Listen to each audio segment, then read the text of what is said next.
Hello everyone, this is Om Godge and today I'll be solving our lab 10. So the first question was spiral matrix. In this you are given an integer n and you have to print them in a spiral order. So for 6 you have this matrix. So let me take this one.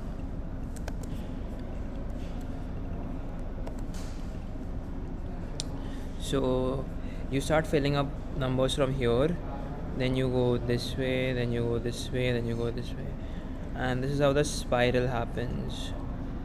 So in order to do this,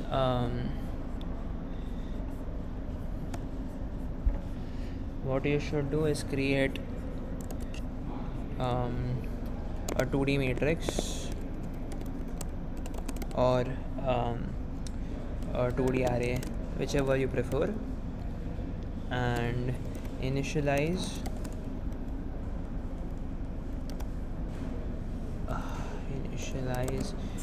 all the elements to make a character 2D array or a character 2D matrix. Initialize all the elements to it. I'll change this to a vector.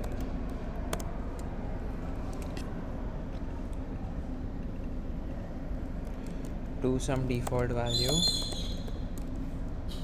say for now, denotes that this cell is currently empty.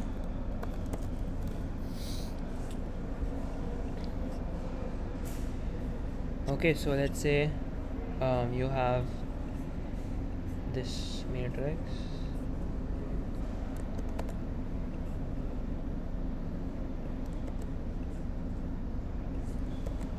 Here.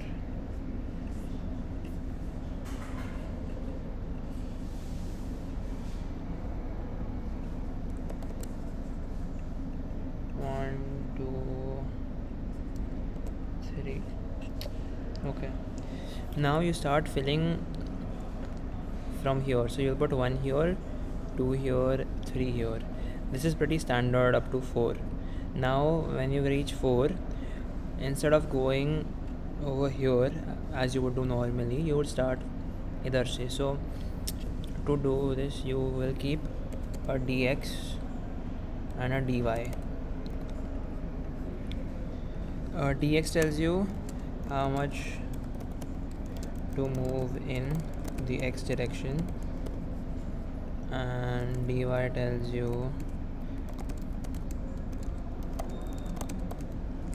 y direction. Okay, so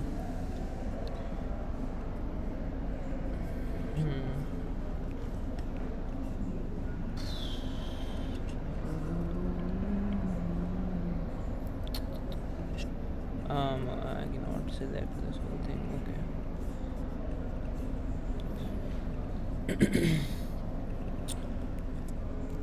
So you will do x plus dx and y plus dy to get the next x and y.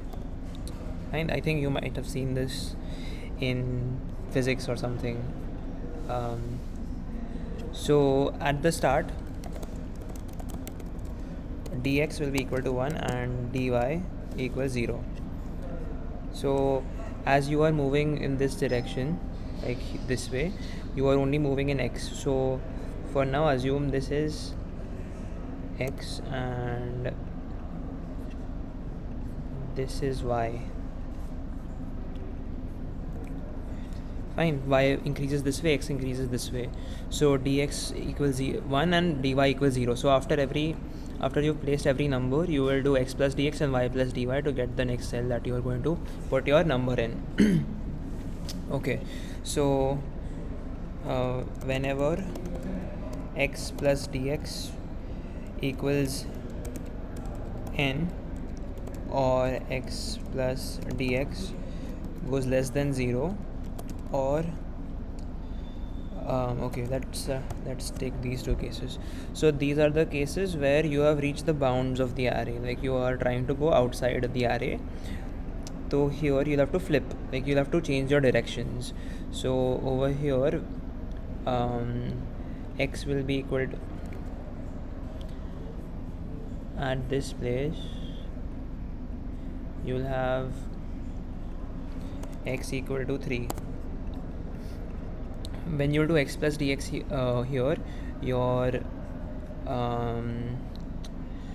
your x will become 4, and you cannot this is out of bounds for your vector, so this indicates that you need to change your direction and move into another direction.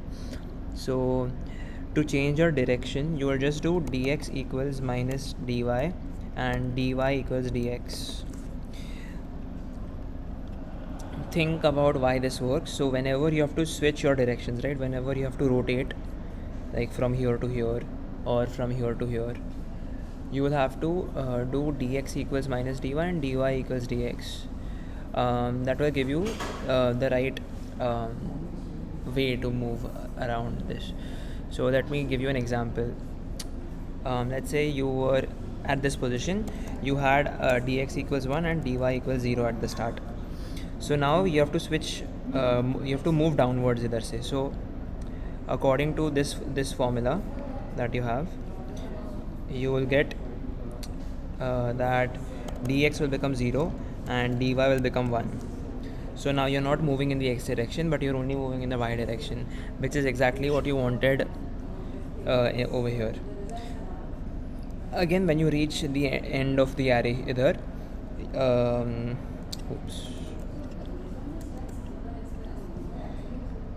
when you reach the end of the array, you will have dx goes minus 1 and dy will become 0. So now you will move in the backward in the x direction, and you won't move in the y direction. Then when you reach here and you want to turn either, then you will again do dx equals 0 and dy equals minus 1. Remember, this is like you'll have to do this way. You'll have to keep temp equals dx and then dx equals minus dy and dy equals temp. This is how it will work, because if you try doing it directly, then dx will be replaced, the value of dx will be replaced by minus dy, and so doing dy equals dx, you will just do dy equals minus dy. So you have to store the dx value temporarily inside a temp variable. Okay, now what might happen is when you turn from here and you are going here, you might override this value of 1. So to avoid that, you need to check that I'll call it mat x plus dx and y plus dy is equal to this. It's empty. You need to ensure the next cell to be written is empty. If it's not empty,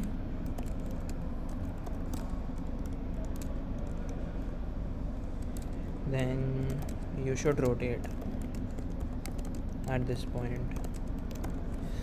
So since here it's not empty, so what you will do is you will not access this element here. Instead, from here you will rotate on this side, and then even here this particular cell will be filled up, so you'll rotate here, and then this will be filled up, so you'll rotate here, and then this is filled up, so your algorithm will stop. So this whole loop, there will be one loop which runs n squared times, because there are n squared elements to be filled up, so it will run n squared times. And then whenever you go out of bounds, so this and there's one more condition, that y plus dy could be equal to n, or y plus dy goes less than 0.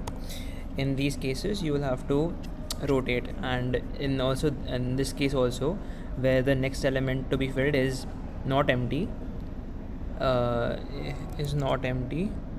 you will have to rotate in that condition as well.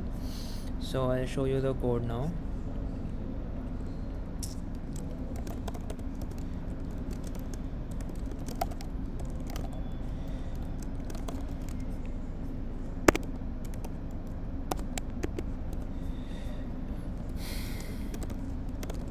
our function to print the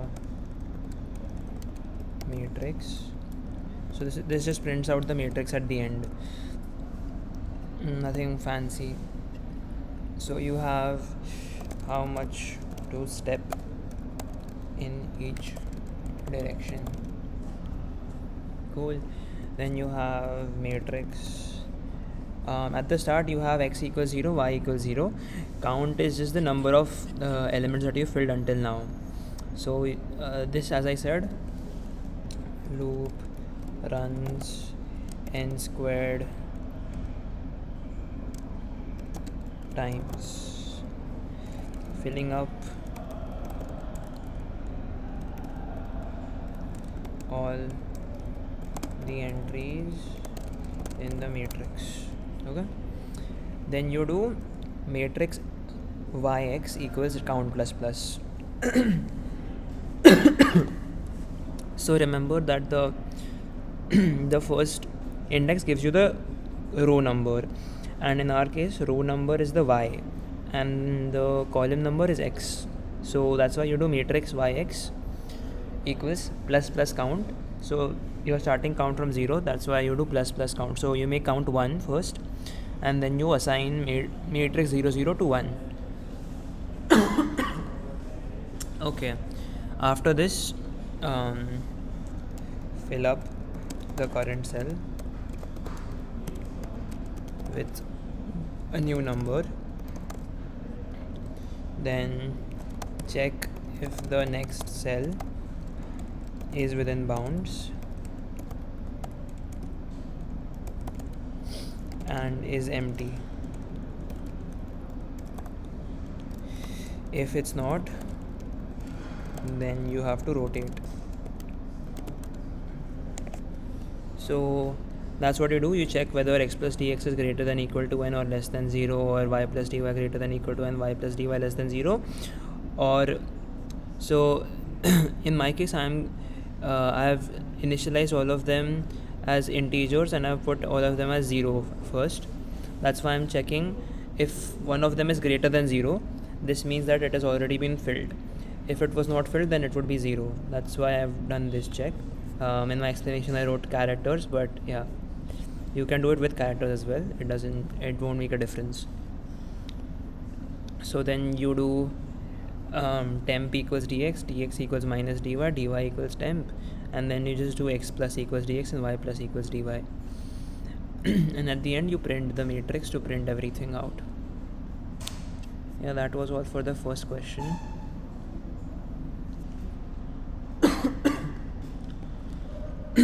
Okay, so the next question that you have was ZigZag Matrix.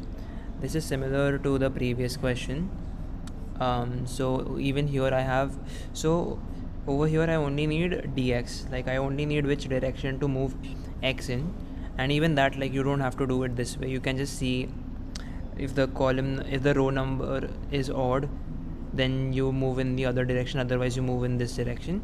But I stuck to the same way of solving it. So I have my dx as 1 at the start because I'm moving in the positive x direction at the start of the, like, on the first row. X moves to the left, to the right in the first row, and then x and y are 0. I am starting from 1, so then I just copy this from here.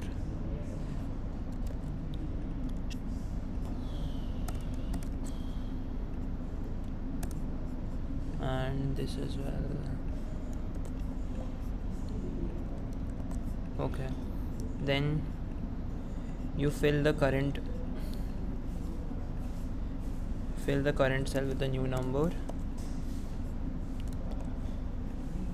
and then you check bound. So this question only requires bound checking for the x direction, because you don't need to worry about, like, y will be incremented whenever this happens. So only need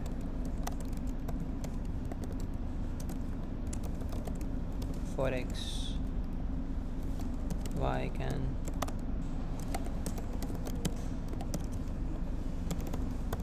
accordingly.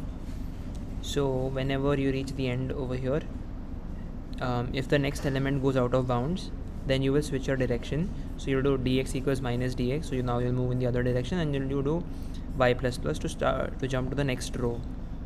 Otherwise you just do x plus equals dx, so you keep on moving to the next element if this is not the case, and you keep on doing I plus plus after every iteration to fill the next correct number, and at the end you print out the matrix. This is again just a helper function. Okay, yep, that was it for ZigZag Matrix. Okay, so the next question was projection of shapes. So in this question you were given a grid, 2D matrix, and you had to find the projection onto the xy and the xy, yz and the xz planes. So they are told to find the total area of the shadows casted by the cubes. Okay, so let's take this for example.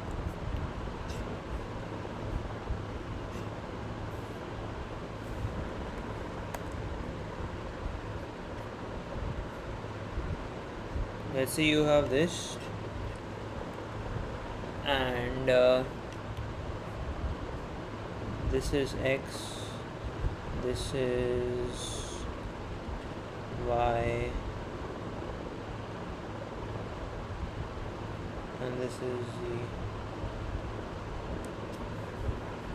So your xy plane is just this directly. So the answer for xy plane will simply be number of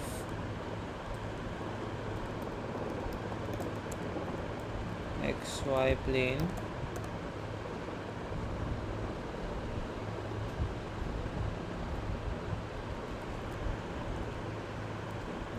sum of non-zero elements, rather not sum, number of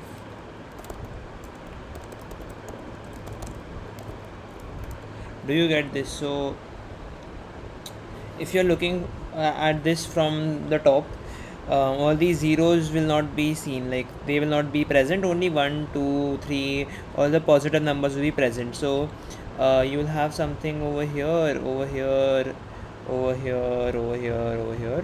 So this just boils down to counting the number of non-zero elements. So you have 5 non-zero elements, so the projection in the xy plane will be 5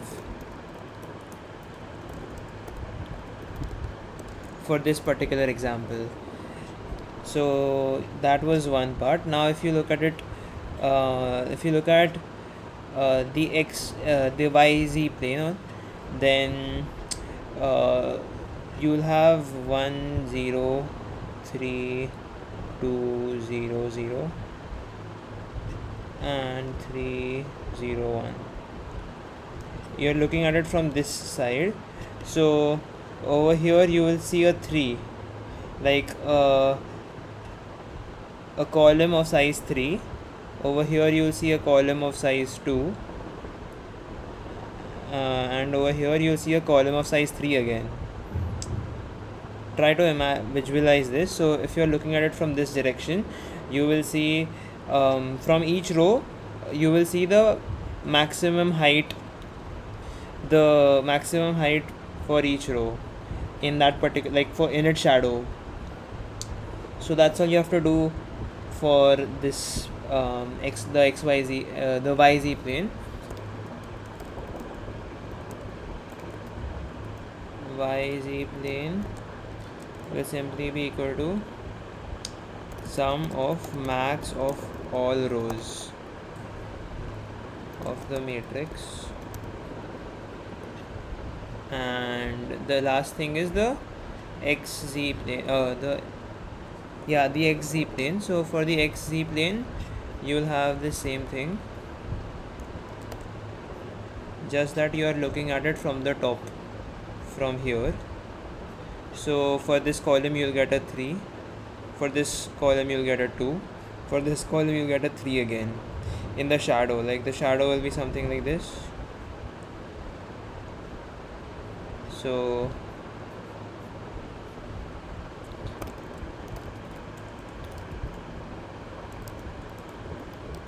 xz plane will simply be sum of max of all columns of the matrix.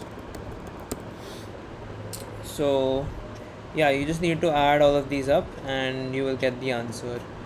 So that's what I've done in the code. You initialize the matrix, you take the matrix as input and count the number of non-zero elements for the projection in xy plane. Sum the max of each row to find the projection in the YZ plane, and sum the each call to find the XZ plane, and then at the end you print the answer. Yeah, that was about it for this question. Now on to the surface area question. So this is a similar question. This is similar to the projection question, except that now you have to find the surface area instead of the projections in the 3 planes. So okay, so again, if you take one of the examples here, let's take this.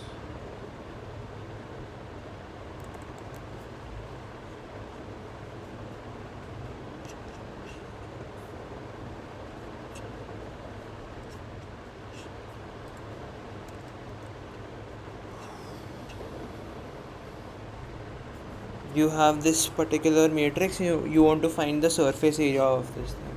So again, consider x, y, z like this, x, y and z.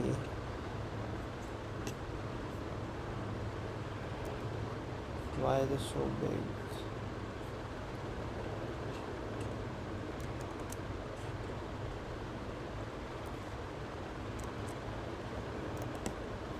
Okay, and so if you look at it from the top, so from the top, basically what you want to do is look at 3 directions one by one. You're going to look at the x direction, the y direction and the z direction one by one, and then find the surface areas for this particular shape. So the z is the most easiest one.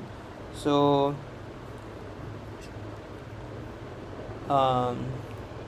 surface area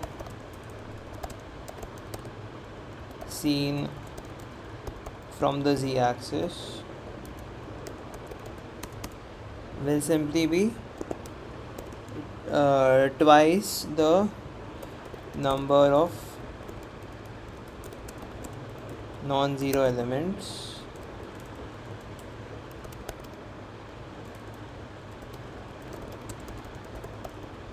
The reason for this thing being twice is because one of the surface area will be on the front and another will be on the back.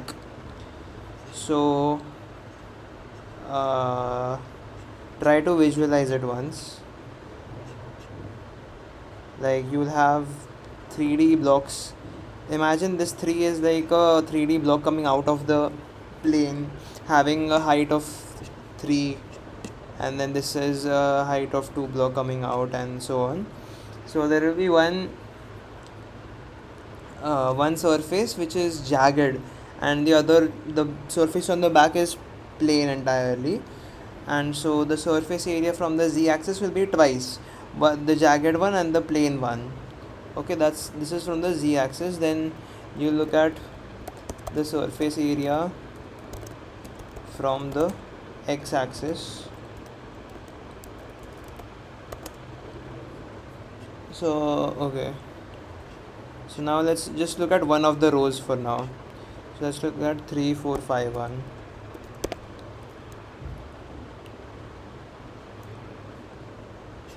For reference I'm going to draw something. So you have 3, you have 4, you have 5, and then you have 1. One will go here. You have something like this, and you are looking at it from the z-axis like this. So from here the surface area that you see is 5 on this side and another 5 on this side. So the total surface area for this particular row would be 10. I hope you see that. Okay, so to calculate it, what we'll do is we'll add up on the first element we'll add up this area, then on the second element we'll add up this area, on the third element we'll add up this area, on the fourth element we'll add up this area, and on the last element we'll add up this area, and that will give you the total surface area as seen from the the x-axis for this particular row. Okay, so I write the from the x-axis for a row I will be equal to sum of absolute value of differences of consecutive elements. In other words, you'll have okay, I'll just show you the code for this. So surface area,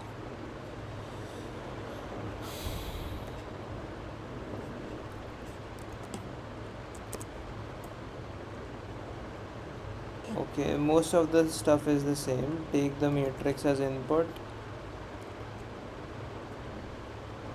number of elements for the surface area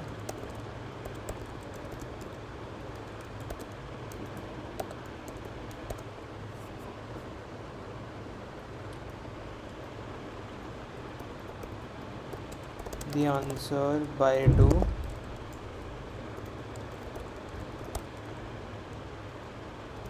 to consider.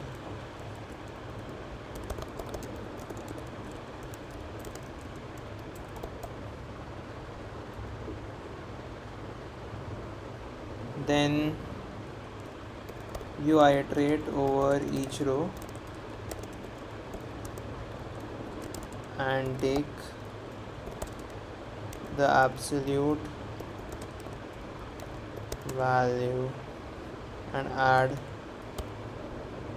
of the differences of consecutive elements.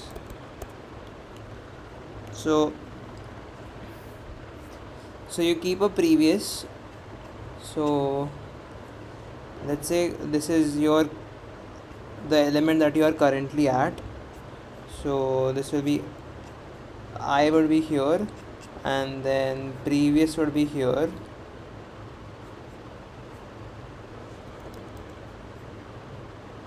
and then what you do is you do previous minus matrix ij. Previous actually stores the value 4.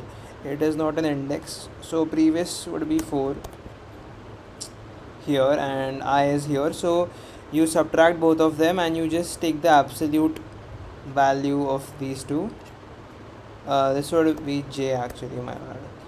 This would be j because it is the column index. The row is I, so the ith row and the jth column of that index of that row, and then you take the absolute difference. This will give you this particular height. At the start you keep previous as 0, and so when your j is over here at 3, so you'll do 3 minus 0, which will give you this. Then your j becomes 1 and previous becomes 3. So then matrix ij minus 3 will give you 1. Then again matrix ij minus 4 will give you this. Matrix ij minus 5. This is why you require the absolute value. So over here you'll get minus 4, but to convert it to plus 4, that's why the absolute value function is put. And at the end, this length has to be added. This has to be added explicitly, and that's why this is there.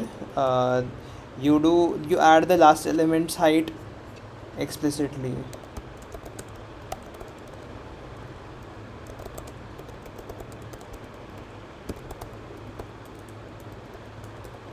To correctly calculate surface area. Now for the surface area in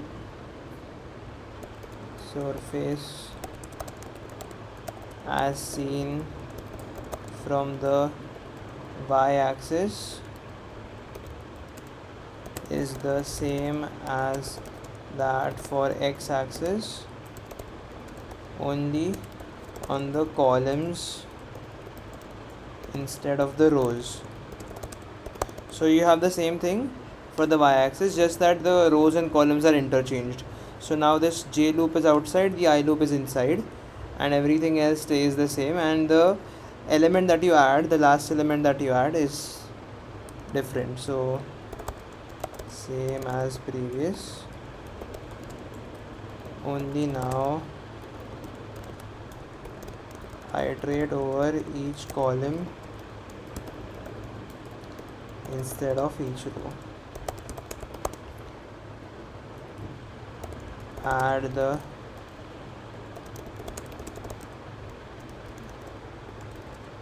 last element row explicitly.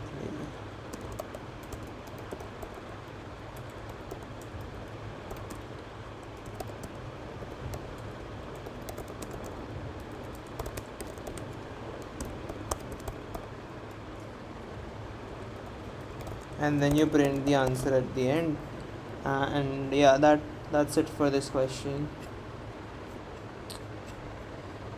The next question that we have is delete element from a linked list.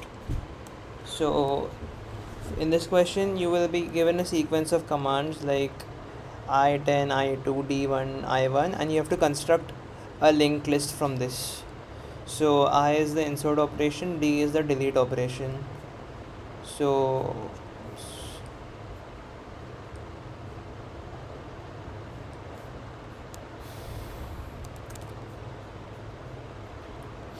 at the start you have one pointer called head, which will be pointing to nothing. It's a null pointer because there is nothing at the start.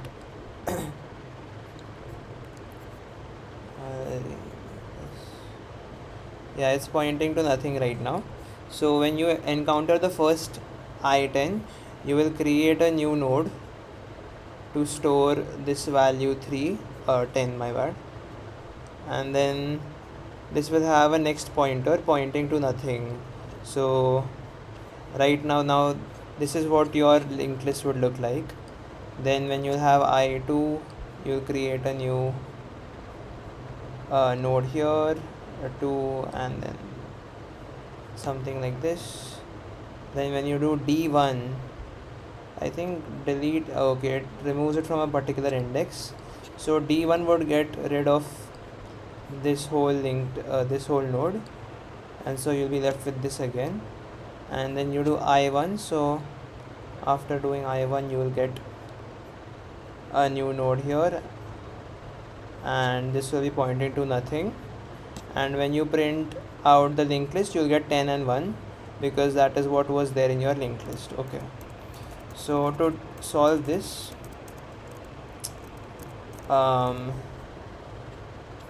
whenever your command equals I, which means you have to insert. If the head is null, make a new node at head. Else, if head is not null,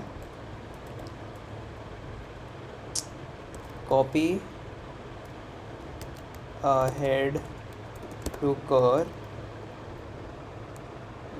reach the end of the linked list,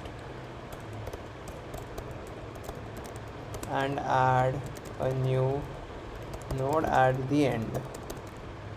So what I'm saying is, let's say you have a few nodes in your tree. This is one, this is another, this is another. Okay, so you have something like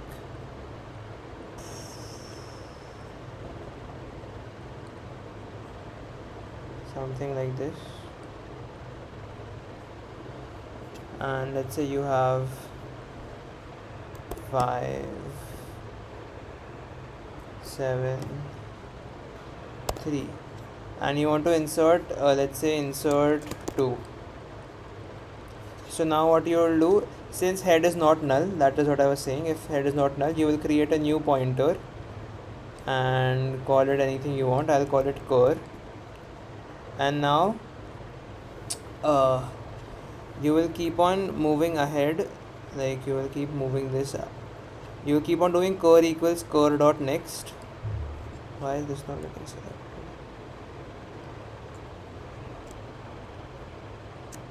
You will keep on doing cur equals cur dot next until you get to a point where cur dot next is null. So when you get here, cur arrow next is null, sorry. So at this place, what you need to do is cur next will now become a new linked list node with the value 2. So you will create a new node here with the value 2 and have another pointer.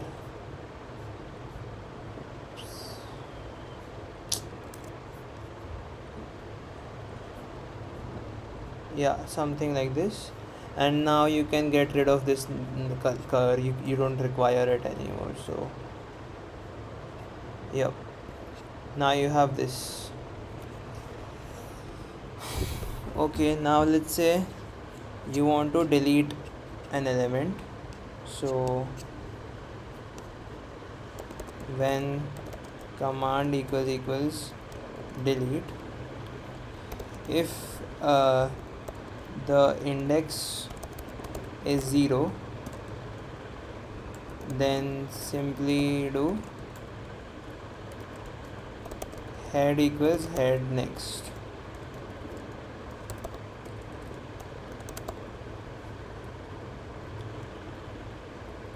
Okay, so what I'm saying is, if you want to delete the first element, if you had D0, that means you need to get rid of this first element in your array, linked list.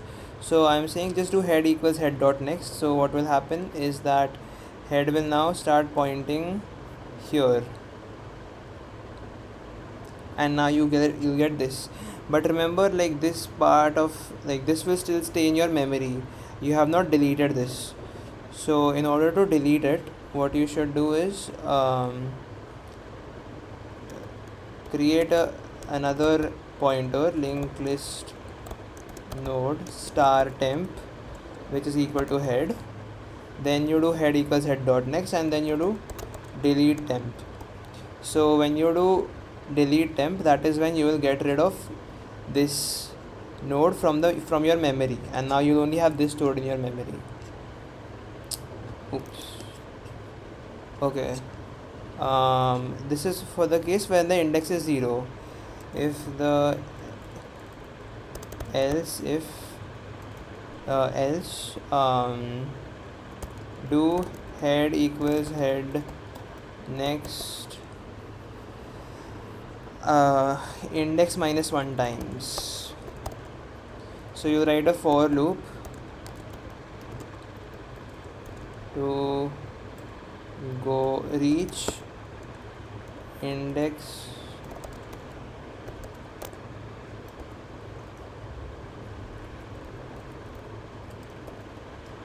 minus 1th element. So I'll bring back 5 for our example.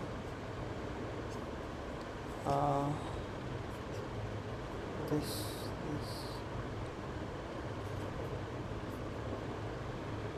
5 and head is here.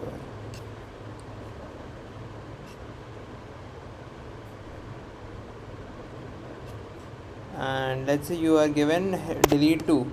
That means you want to get rid of this particular node. Okay, so according to this, you will do head equals head dot next 1 time. So your head will go from here and go ahead once. So now you're at 7. Your head is pointing to 7. Now what you will do is you need to change this particular pointer. So have a look at this. If you remove this pointer and make it point here,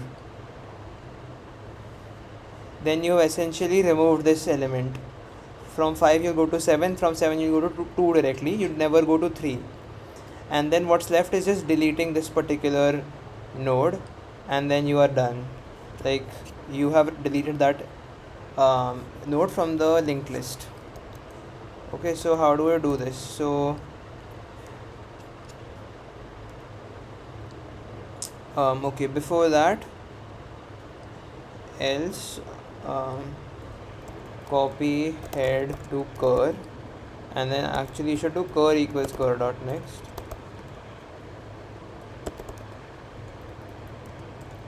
So you will have cur here, my bad. Keep head over here only. You should not move head, otherwise you will not know where the linked list starts from, and then you will lose out some elements. So this is cur,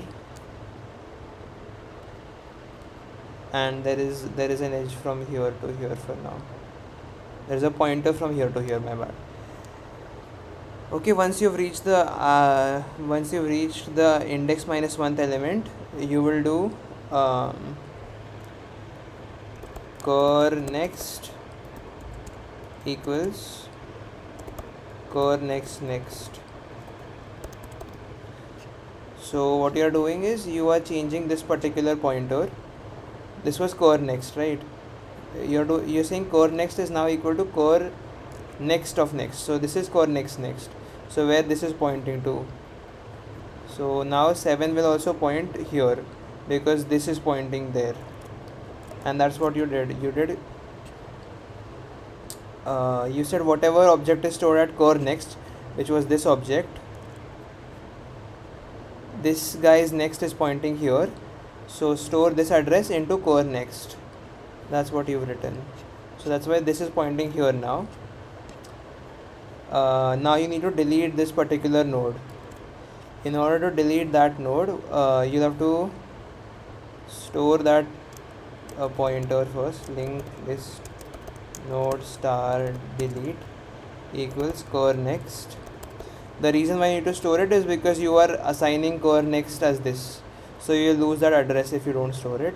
And then you just do delete del, and when you do delete, then you will get rid of this node and you'll be left with this, and you have successfully deleted that element from your linked list. So that is how the code goes as well.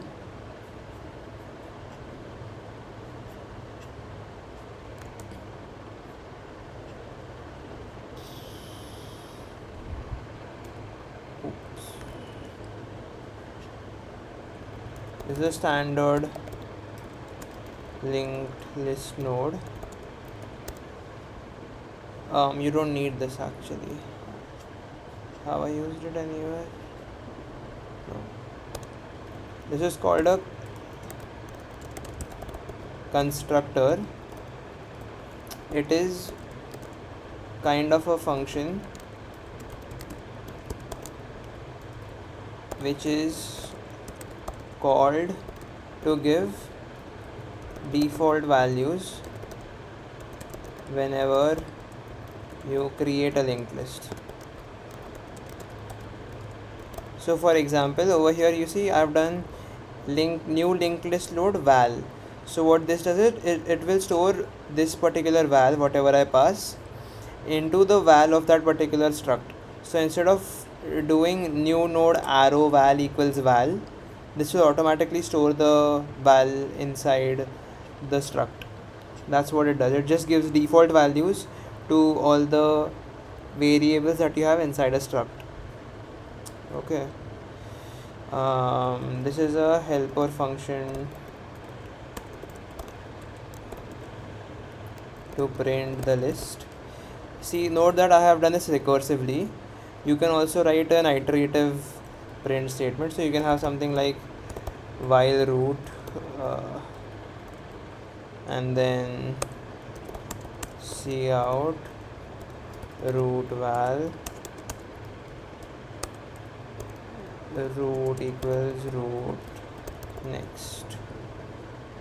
This is also a valid solution, but I thought you should get used to writing recursion, so I wrote it recursively.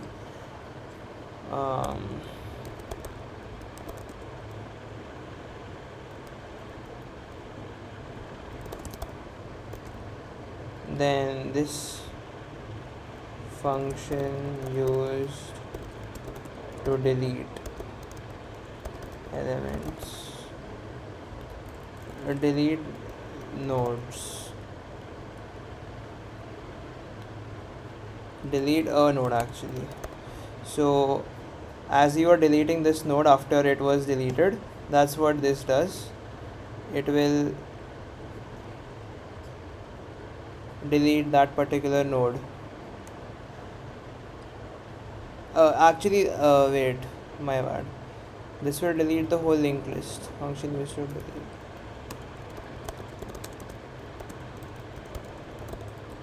At the end of. So at the end you will delete the whole list, and that is when this function will be called. My bad. Okay, then you create a root. In like my code I've used root instead of head. I'll just change this to head. Then like n-1 command, you have n commands, so you repeat this n times, and then you take in a command and a val.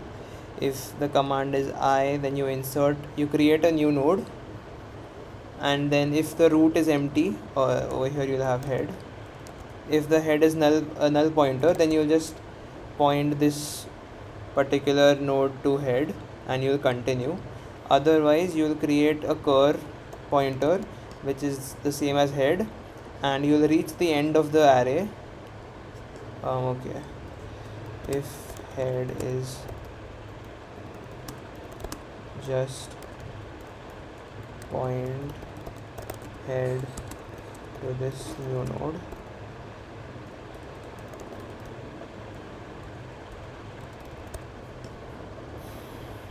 Otherwise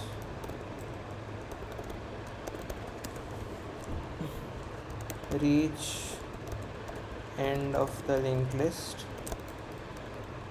to add this new node. And for delete, if the first is to be deleted,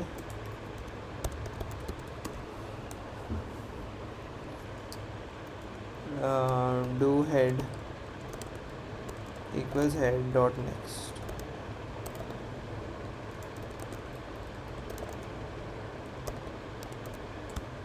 And as I said, if you want to delete the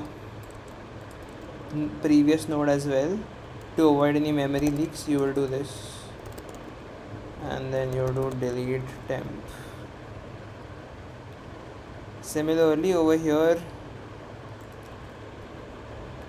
otherwise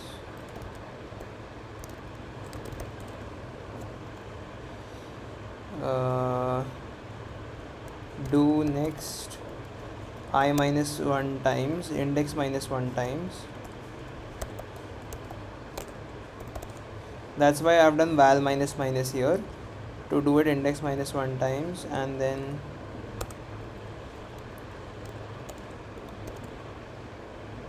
core next equals core next. So before this, again, if you want to delete it, then you'll do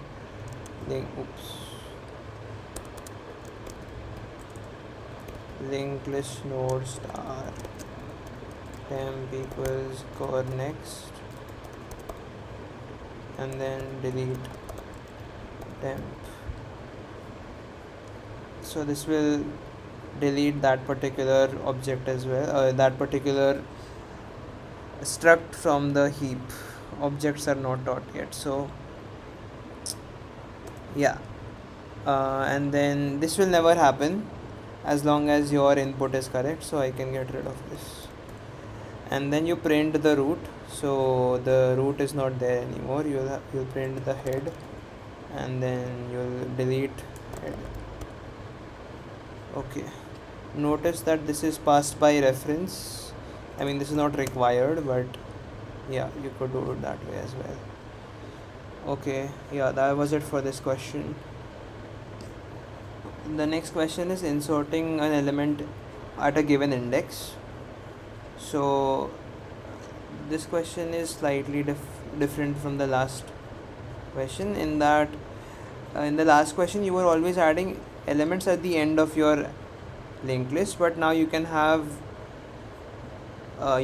add nodes in between your linked list. So let's say you have this here, and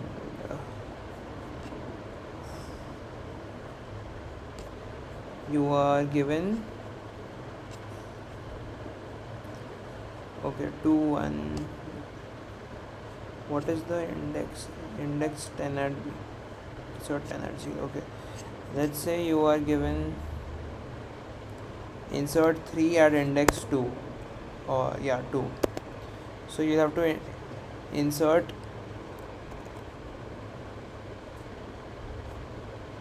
something like this here. Have to put 3 here, and then get this thing to point here, and get this thing to point here. And once you've done it, you've inserted a new element at the second position. So notice what all changes you had to do. Firstly, you had to create a new, so the first thing that you did is create a new linked list node with the value 3 inside it. Okay, this was the first thing that you did. Fine. The second thing that you did is connect this new nodes, or rather than connect, make this new nodes next pointer point to the element at the second index in the linked list. So this was the original node at the second index, right? Now what you're doing is you point this to the address of the second index node of the original list. This was the second thing that you did. And then finally the last thing that you do is make the previous node's next pointer point to this new node. So now what you do is you change this particular pointer and make it point to the new node that you created, and now you have inserted this element here. There is a small like edge case, so the edge case will be when I equals 0 or inserting elements at the start. So when you are inserting elements at the start, what you will do is you will create a new node as before, like you just make a new node here. Let's say you want to store 4. Alright, you will make this new node, then you will make it point to the node which is pointed by head, and then what you will do is you will change head. So now your head will point here, and now you have inserted an element at the start. That's the only difference that you have. Okay, and I'll just show you the code directly now. So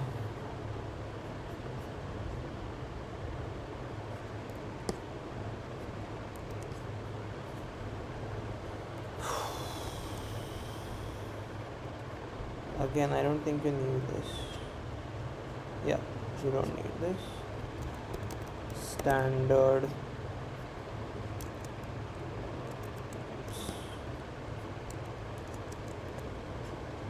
the same things as here.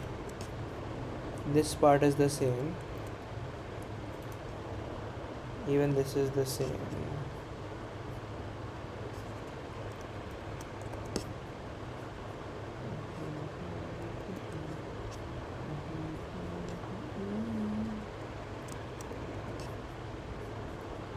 This is the same.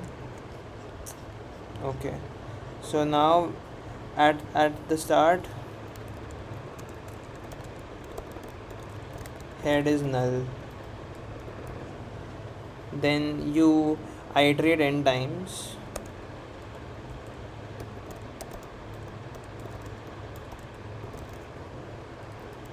read in index and value. If the index is 0, change head to point to this new node. Okay, so that's what you have done. You created a new node with this particular value. You made the next pointers. You made the next pointer of this new node point to the head, and then you change the head to point to the new node. That's how you insert at the first position. Otherwise, you create a temp pointer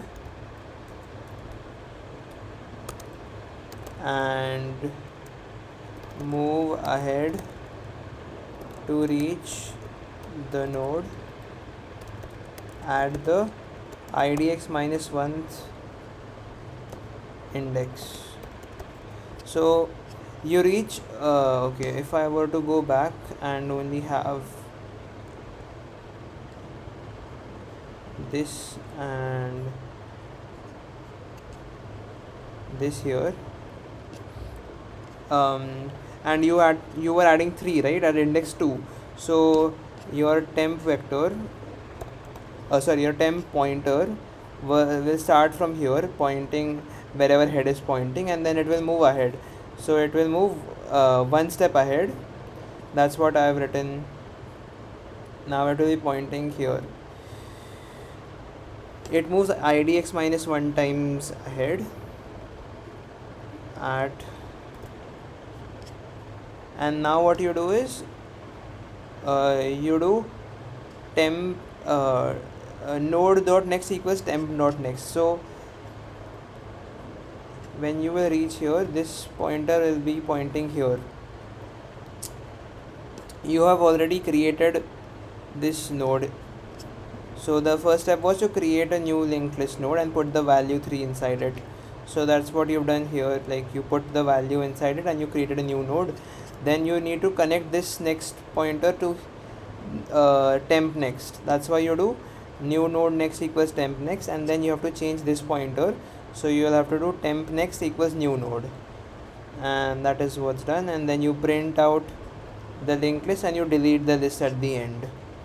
So yeah, that's it for this question. For the last two questions, which were cycle in a linked list and polynomial addition,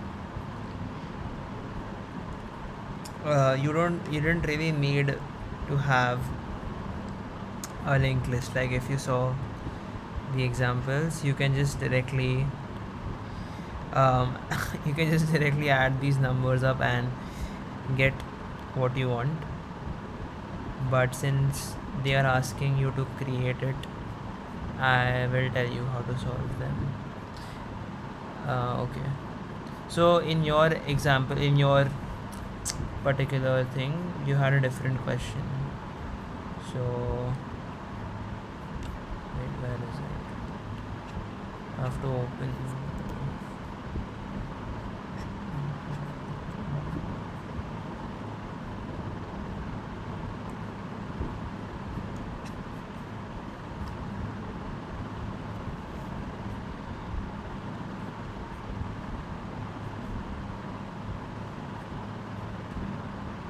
In your question you had like 1 or -1. You were given one index which is the last element getting connected to, and if this was -1, you could have said that there is no loop, and if this was some valid index from 0 to n-1, then there is a loop.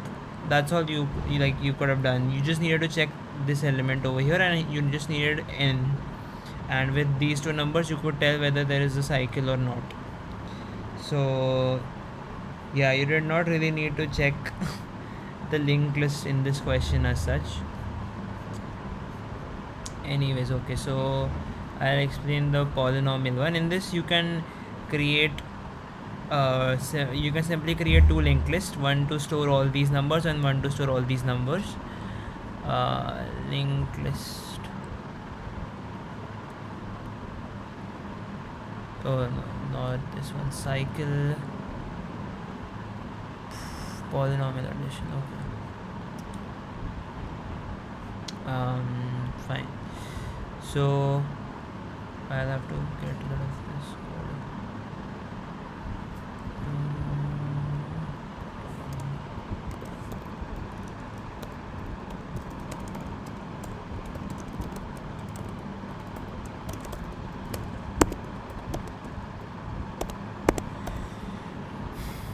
So again, this is just a standard linked list node structure.